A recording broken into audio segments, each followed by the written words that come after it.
नमस्कार। आज हम एक ऐसी कहानी पर गहराई से नजर डालेंगे जो शायद थोड़ी चौंकाने वाली हो। हाँ, बिल्कुल। समुद्र पर जहाज बनाने में चीन का दबदबा। क्या अंदाजा है कि आज दुनिया के लगभग आधे मतलब 50% बड़े जहाज चीन में बनते हैं। ये आंकड़ा वाकई बहुत बड़ा है। कंटेनर जहाज हों, बड़े बड़े तेल टैंकर्स हों, चीन सबसे आगे है। सही। और ये बात इसलिए भी हैरान करती है क्योंकि देखिए, हमेशा से तो ऐसा नहीं था। नहीं, बिल्कुल नहीं। यूरोप था, जापान, दक्षिण कोरिया, ये देश कभी इस फील्ड के बादशाह हुआ करते थे। तो पिछले कुछ दशकों में आखिर ऐसा क्या बदला कि चीन इतना इतना आगे निकल गया? आज हम इसी बदलाव को समझने की कोशिश करेंगे। हमारे पास जो जानकारी है वो चीन की इस यात्रा और ग्लोबल शिप बिल्डिंग इंडस्ट्री पर इसके असर का विश्लेषण करती है। और हाँ, ये भी देखेंगे कि इस पूरी रेस में अमेरिका कहाँ है। बिल्कुल। चलिए शुरू करते हैं। तो कहानी मेरे ख्याल से 80 के दशक से शुरू करनी चाहिए। हाँ, लगभग वहीं से। तब चीन मतलब जहाज बनाने में कोई बड़ा नाम नहीं था। नहीं, उतना नहीं। डेंग शाओपिंग के सुधारों के बाद वो आत्मनिर्भरता का लक्ष्य लेके चले। शुरुआत में शायद बस अपनी जरूरतें पूरी करने के लिए छोटे मोटे जहाज बनाते होंगे। बिल्कुल, वो सिर्फ एक शुरुआत थी, घरेलू जरूरतें पूरी करना। लेकिन असली ताकत वो चीन की सरकार का अटूट समर्थन और एक बहुत ही सोची समझी लंबी रणनीति थी। अच्छा, इसके पीछे हम समझ सकते हैं कि 3 मुख्य स्तंभ थे। 3 स्तंभ वो क्या थे, थोड़ा बताइए। देखिए, पहला और शायद सबसे जरूरी वो था जबरदस्त वित्तीय सहायता। पैसे की मदद मतलब? हाँ, बिल्कुल। सरकारी बैंक से शिपयार्ड्स को बहुत सस्ते कर्ज मिले, टैक्स में भारी छूट दी गई और सीधी सब्सिडी भी मिली। इसका सीधा नतीजा ये हुआ कि चीनी शिपयार्ड्स जो हैं वो दूसरों के मुकाबले लगभग 20 से 30% कम कीमत पर जहाज ऑफर कर पाए। अरे वाह, 20-30% तो बहुत ज्यादा होता है। ये तो बहुत बड़ा कॉम्पिटिटिव एडवांटेज हो गया। बिल्कुल, बहुत बड़ा। तो ये हुआ पहला स्तंभ। और दूसरा था रणनीतिक योजना, मतलब बाकायदा प्लानिंग। चीन की जो पंचवार्षीय योजनाएं होती है ना, हाँ, 5 ईयर प्लान्स, उनमें शिप बिल्डिंग को हमेशा से प्राथमिकता दी गई। बड़े बड़े आधुनिक शिपयार्ड बनाए गए, जैसे शंघाई में, डालियान में। अच्छा। और ये योजना रुकी नहीं। जैसे मेड इन चाइना 2025 आया, उसमें और हाईटेक जहाजों पर फोकस किया गया, जैसे वो LNG कैरियर्स होते हैं ना। हाँ, जिनमें वो बहुत ठंडी गैस ले जाते हैं। मुश्किल टेक्नोलॉजी है वो। बिल्कुल। तो उस पर फोकस बढ़ाया गया। और तीसरा स्तंभ, आपने इकोसिस्टम की बात की थी शुरू में। हाँ, वो तीसरा और शायद सबसे निर्णायक स्तंभ है, पूरे इकोसिस्टम का निर्माण। इकोसिस्टम से क्या मतलब है यहाँ पे? मतलब ये कि चीन ने सिर्फ जहाज बनाना नहीं सीखा, बल्कि जहाज बनाने के लिए जो भी चीजें चाहिए, अच्छा, सब कुछ देश में ही बनाना शुरू कर दिया। जैसे स्टील, आज दुनिया का 50% से ज्यादा स्टील चीन बनाता है। बाप रे, 50%? हाँ। फिर मरीन इंजन, शुरुआत में विदेशी कंपनियों से टेक्नोलॉजी ली, फिर खुद बनाने लगे। पेंट, केबल, नेविगेशन के सिस्टम, सब कुछ।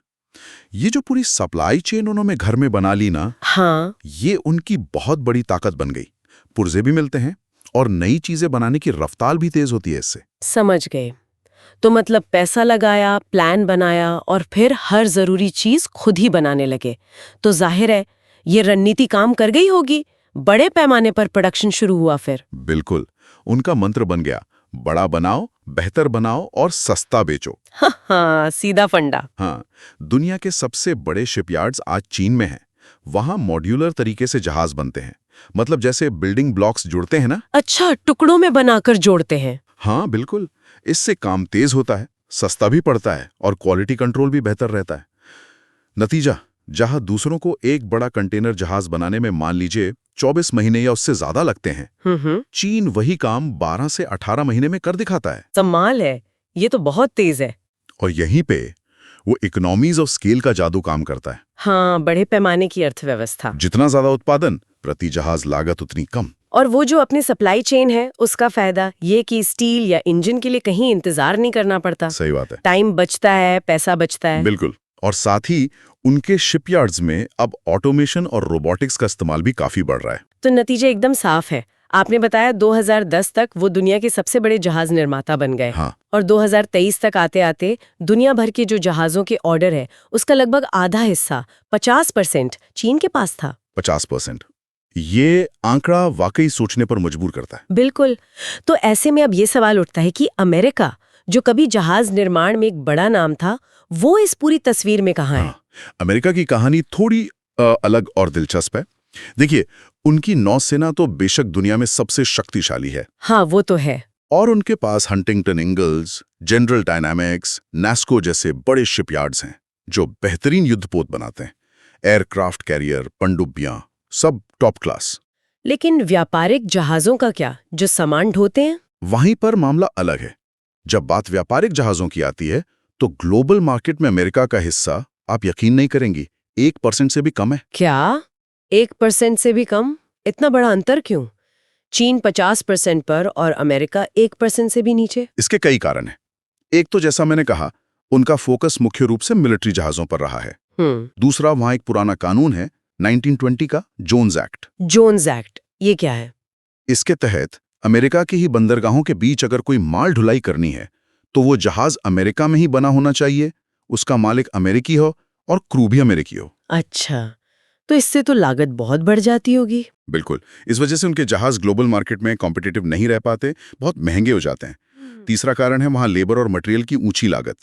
और चौथा, चीन जैसी वो पूरी एकीकृत सप्लाई चेन नहीं है और व्यापारिक जहाज बनाने के लिए वैसा सरकारी सपोर्ट भी नहीं मिला जैसा चीन में मिला। तो क्या अमेरिका के लिए कोई वापसी का रास्ता है, खासकर अब जब हम ग्रीन शिपिंग, स्मार्ट टेक्नोलॉजी, इन सब की बातें कर रहे हैं? देखिए, संभावनाएं तो हमेशा होती हैं, खासकर इन नए क्षेत्रों में, लेकिन चुनौतियां बहुत बड़ी हैं।